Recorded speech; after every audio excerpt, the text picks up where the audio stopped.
بسم اللہ الرحمن الرحیم۔ السلام علیکم ویورز، امید کرتی ہوں آپ سب خیر و عافیت سے ہوں گے۔ تو آپ سب سے گزارش ہے کہ ہمارے چینل کو سبسکرائب کر دیں اور ساتھ میں بیل آئیکن کو بھی پریس کر دیں تاکہ ہر آنے والی نئی ویڈیو کا نوٹیفیکیشن سب سے پہلے آپ تک پہنچ سکے۔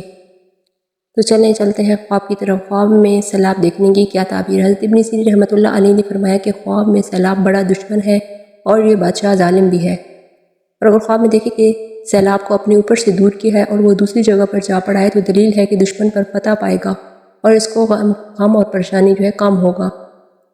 اور اگر دیکھیں کہ سیلاب سے بھاگا ہے تو دشمن سے بھاگے گا۔ حضرت ابراہیم کرمانی رحمۃ اللہ علیہ نے فرمایا ہے کہ سیلاب خواب میں سرد سیر دریا سے غم اور پریشانی ہے اور گرم سیر دریا سے مغفرت پر دلیل کرتا ہے۔ حضرت جابر مغربی رحمۃ اللہ علیہ نے فرمایا ہے کہ جہان کو اگر سیلاب پر سے دیکھے اور یہ نہ جانے کہاں سے آیا ہے تو دلیل ہے کہ حق تعالیٰ اس ملک میں عذاب بھیجے گا۔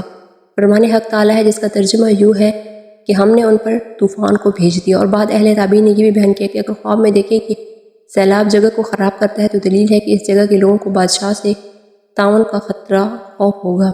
حضرت جابر مغربی حضرت جعفر صادق رحمۃ اللہ علیہ نے فرمایا ہے کہ خواب میں سیلاب کا دیکھنا 4 وجہ پر ہے: بڑا دشمن، ظالم بادشاہ، غائب لشکر، بلا، فتنہ اور سختی۔